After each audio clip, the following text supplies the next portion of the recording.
Loyalty feels dependable until a life event shakes the ground, and that's when its true nature is revealed. Most people never truly test those around them.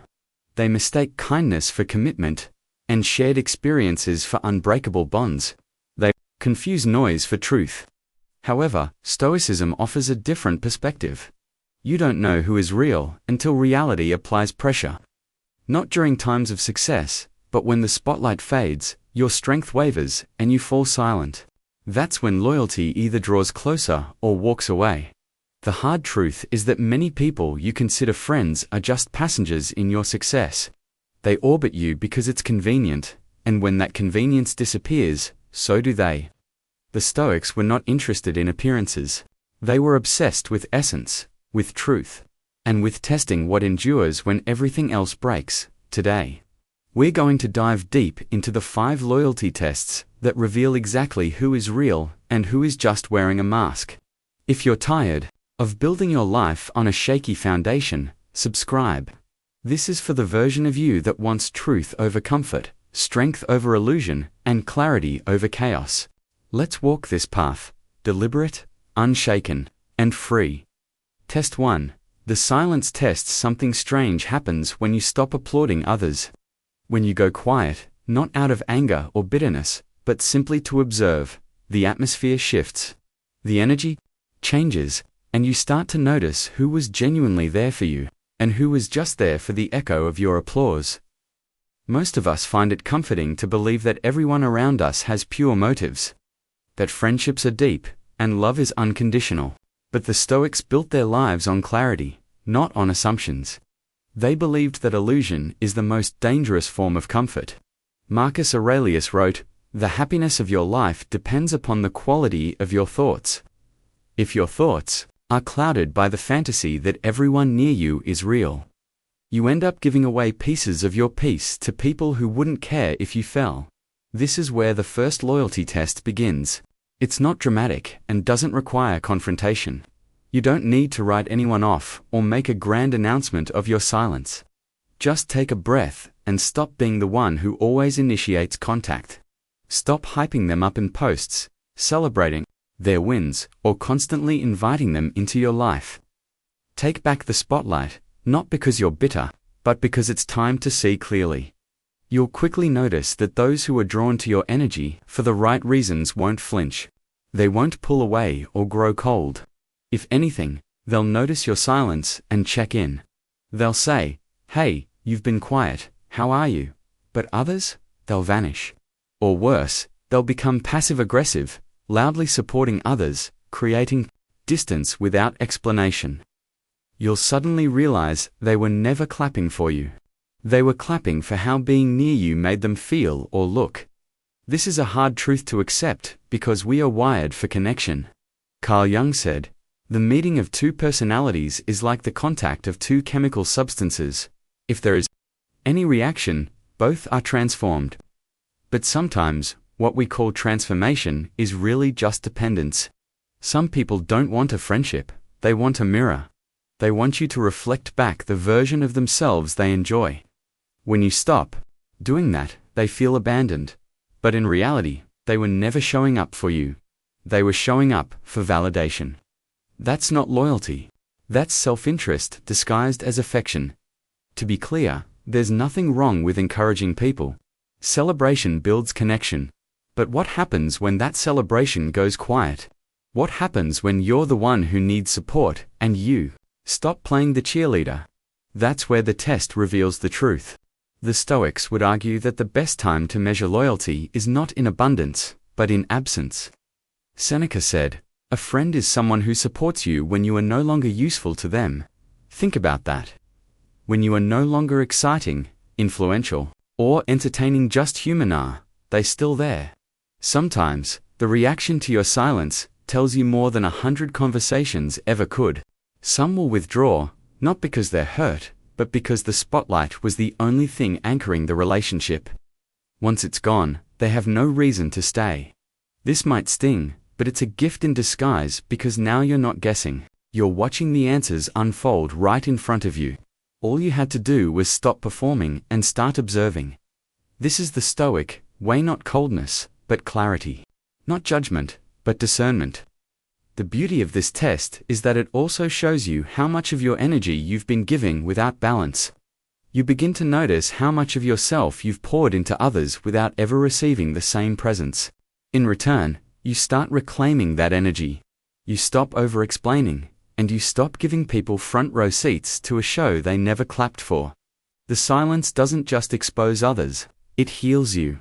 It returns your focus and sharpens your inner world, which is where the Stoics lived, not in the opinions of others, but in the strength of the self. Epictetus once said, "Wealth consists not in having great possessions, but in having few wants." This applies to relationships too. When you need less from others, you are less likely to settle for empty loyalty. Psychologically, this moment of pulling back also resets the power dynamic. We often chase closeness by overgiving, by staying loud, present, and available. But silence is a form of power. It shifts the emotional landscape and says, "I don't need to perform for you to matter."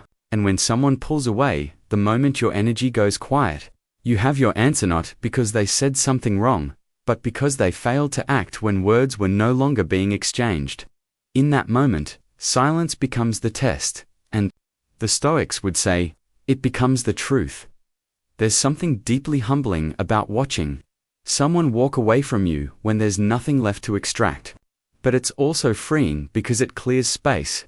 It filters out the noise and makes room for connections that don't require performance.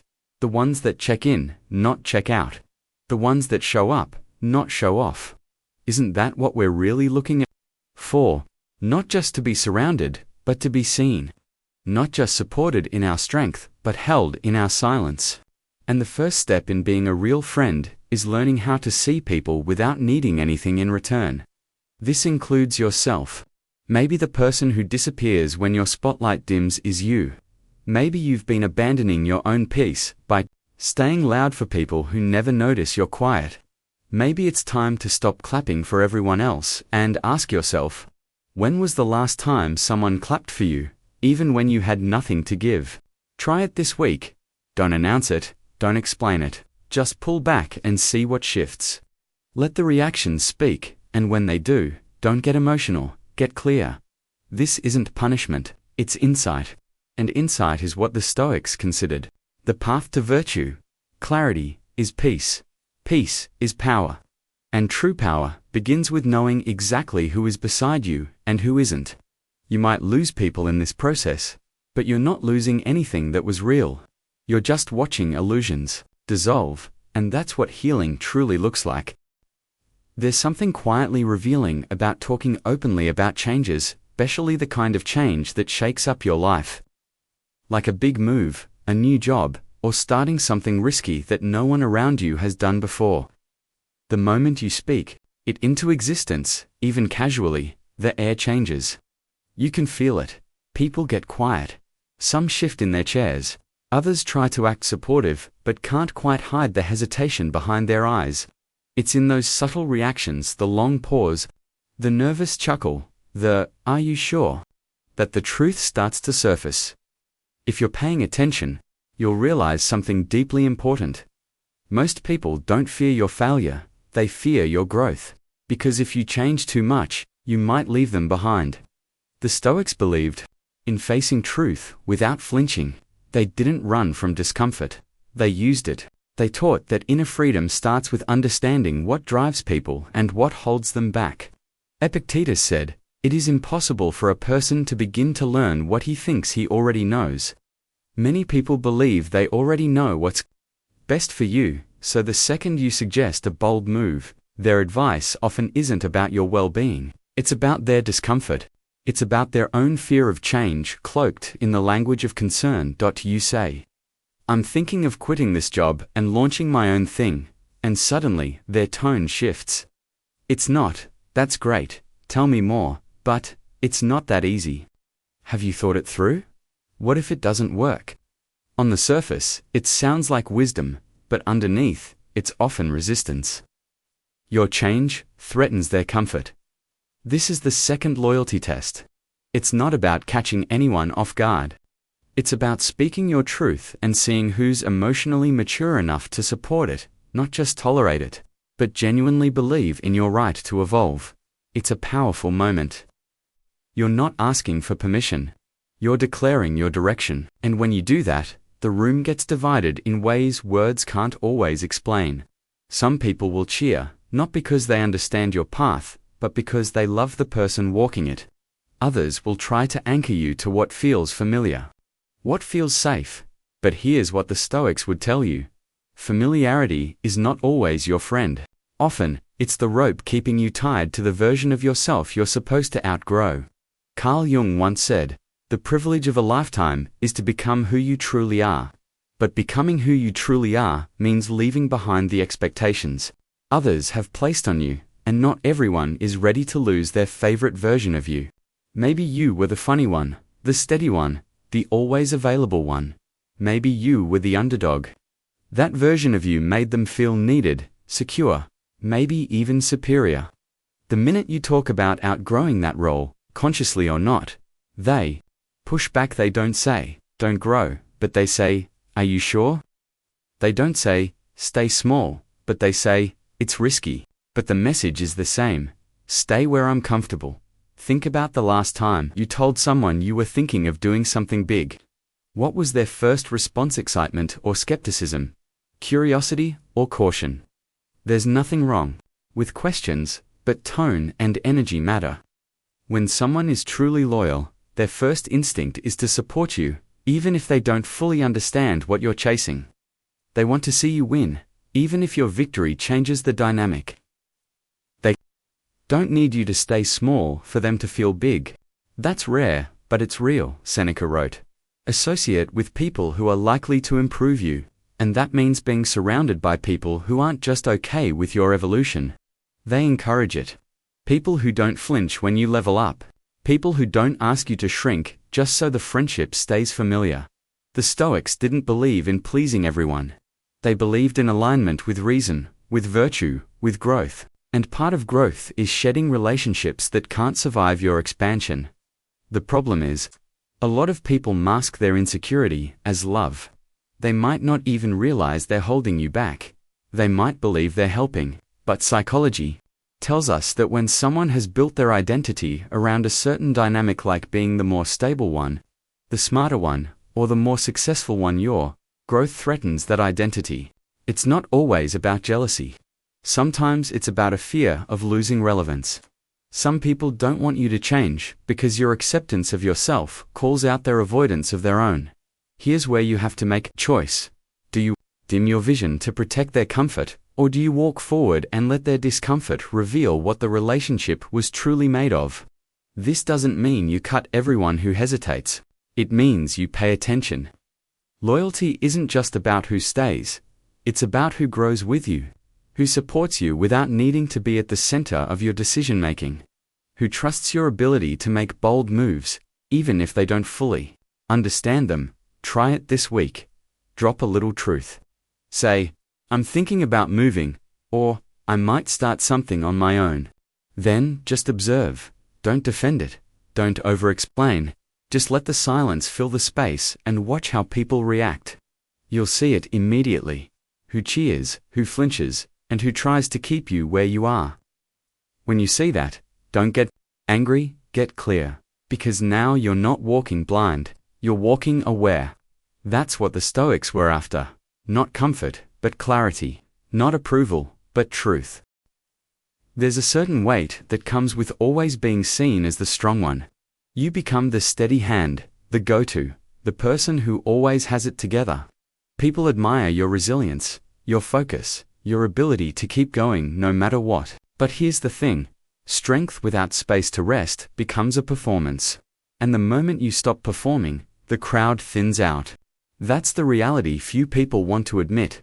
When you finally say, "I'm tired," or "I don't know what I'm doing right now," the room suddenly gets quieter. The support you once had starts to feel conditional. This isn't because you've done something wrong. It's because you've crossed into a space that makes people uncomfortable. Vulnerability. The Stoics never told us to hide weakness. They told us to understand it. They taught that we should accept life's difficulties, not pretend they don't exist.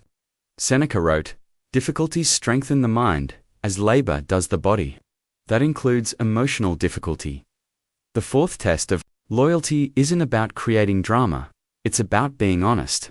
Let someone see you in a moment of doubt. Let them witness your uncertainty.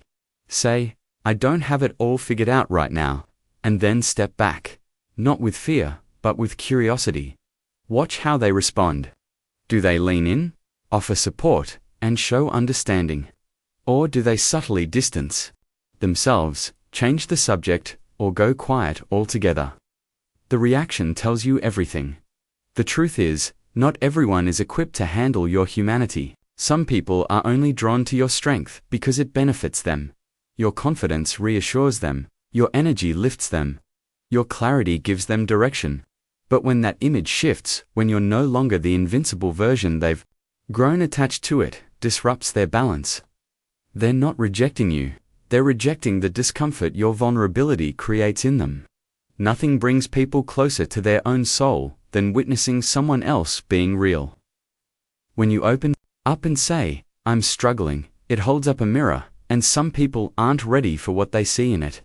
That's not a failure on your part, it's a sign of where they are in their own journey. Let's be honest, we all wear masks. The "I've got this" mask, the "I'm fine" mask, the "I don't need help" mask. We wear them to keep the peace and to avoid making others uncomfortable. But the Stoic path is not about comfort. It's about truth. Epictetus taught, it's not what happens to you, but how you react to it, that matters. If you can share your reality without shame, you're walking that path. And how others respond, that's their test, not yours. This doesn't mean dumping your whole life story on someone in one conversation. Vulnerability isn't about volume, it's about sincerity. It can be as simple as saying, "Lately, I've been off my game," or "I'm feeling lost and I don't know why." That's enough. What matters is what follows. The real ones lean in, they listen. They don't try to fix you, or shrink away, or make it about themselves, they just hold space. That's loyalty, not just clapping when you're winning, but sitting quietly beside you when you're not sure where you're going. It's important to understand that some people love the idea of being close to strength, but they confuse closeness with support. They love standing beside you when your light is bright, but they can't handle it when the room goes dim. When that happens, when they start to retreat, you have to let them, not with bitterness, but with wisdom. Marcus Aurelius wrote, "The best revenge is not to be like your enemy." So don't respond with resentment. Respond with clarity. You've just been given an insight. A relationship that can't handle your low moments isn't built to withstand life's storms. Better to know now than later. This test also helps you because being vulnerable isn't just a test of others, it's a test of your own inner safety. Can you share your truth without judging yourself? Can you sit in uncertainty without spiraling into shame? There's a quiet kind of power that comes from vulnerability. It doesn't shout or perform. It says, "This is me, right now, unfiltered, unpolished, still worthy." And when someone can meet you there, not because they pity you, but because they respect you, that's when you know the bond is real. That's when you know it's deeper than shared memories or laughs. It's rooted in understanding, and understanding is the foundation of true connection. So try it this week. Share something honest with someone. Not something dramatic, just something real. Maybe it's, "I've been doubting myself a lot lately." Don't follow it up with a joke to soften the blow. Don't rush to change the subject. Just let it land. Then watch, not with fear, but with observation. Some people might not know what to say, and that's okay. It's not about perfect responses, it's about presence. The ones who stay in the moment with you, even awkwardly, those are the ones who pass the test. And if someone pulls away, that's not a loss, that's a reveal. You didn't lose a supporter. You uncovered a spectator. There's a difference. One roots for your whole being, the wins, the losses, the in-between. The other was only ever there for the highlight reel. The Stoics would remind you, it's better to have one real friend than 1,000 Hollow echoes. Test 4. The trust test. Sometimes the clearest truths about people don't come from what they say. They come from what they choose not to do when no one's looking, when there's no pressure, no performance, no audience. That's when someone's true character quietly steps into the room. One of the hardest things to accept is this: the people closest to you will eventually be offered a moment where choosing themselves comes at your expense. Not in a dramatic movie like betrayal, but in a small, subtle decision. An opportunity where loyalty would cost them something, and disloyalty would reward them. That's where the fifth test lives, and you won't need to manufacture it. Life will offer it. Your only job is to be still enough to notice. In this test, you don't confront anyone, you don't accuse, you don't hint, you simply wait. When the moment comes, when someone is faced with the chance to gain something by withholding, stepping away, or quietly compromising your trust, you just observe. No reaction, no warning, just silence. Because true loyalty doesn't need to be told what to do. It acts on principle, not pressure. Epictetus said, "Circumstances don't make the man, they only reveal him to himself." And in this case, they reveal him to you, too. Imagine this: you share something confidential, a personal plan, a sensitive vulnerability, or a decision still unfolding. And then life hands that person a moment where they could benefit by exposing it, by talking behind your back, or by moving ahead without your knowledge. You don't panic, you just wait. The test is happening, and they don't even know it. What they do next is the answer to a question you didn't have to ask out loud. Carl Jung once said, "Knowing your own darkness is the best method for dealing with the darkness of other people." This test isn't about assuming the worst, it's about acknowledging that human beings have instincts, survival, ambition, self-trust. When someone chooses loyalty despite those instincts, when they show restraint even when they could justify self-benefit, that's not just a good friend. That's a rare one. Here's what makes this test uncomfortable. The ones who fail it often do so without malice. They justify it. "It was just business. I didn't think it would matter. I didn't want to bother you." These phrases sound reasonable, even caring, on the surface. But underneath them is a simple truth. They prioritized their own gain over your trust, and in that moment, the mask slips. You see the relationship for what it truly is: not evil, maybe not even dishonest, just conditional. And that stings, because most of us hope the people we love will choose us even when there's nothing in it for them, especially then. Seneca said, "Loyalty is the holiest good in the human heart." But loyalty only means something when it's inconvenient. When there's something to lose, when loyalty costs time, opportunity, or influence, and someone still chooses it, that's when you know it's real. Until then, everything else is just a performance. The Stoics weren't interested in performances. They were interested in what endures, what remains when pressure is applied and reward is absent. So don't force this test. You don't need to create traps or manipulate situations. Just be honest, just live. Life will present enough chances naturally.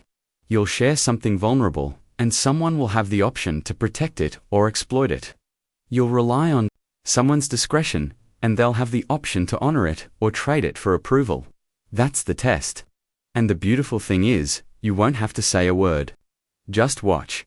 This test also teaches you something about values, not the ones people say they have, but the ones they live by. It's easy to talk about integrity when there's no pressure. But when a small betrayal could bring a big benefit, that's when values become visible. And it's not just about whether someone betrays you, it's about how they justify it. Do they acknowledge it? Do they come clean? Or do they act like nothing happened and wait for you to move on? Marcus Aurelius wrote, "Waste no more time arguing. What a good man should be one that applies to your circle too." Don't argue with people about what loyalty means. Watch their actions, you'll know. Loyalty isn't loud, it's quiet. It shows up in what people don't do, what they don't say, what they don't take, what they don't expose, even when they could. That's the kind of loyalty that doesn't demand attention. It just exists, strong, steady, unshakable. This test may cost you some connections, but you're not losing anything that was real. You're just watching illusions dissolve, and that's what healing looks like. You're left with something stronger. Truth. And from that truth, you begin to build again, strategically, with fewer people but deeper roots,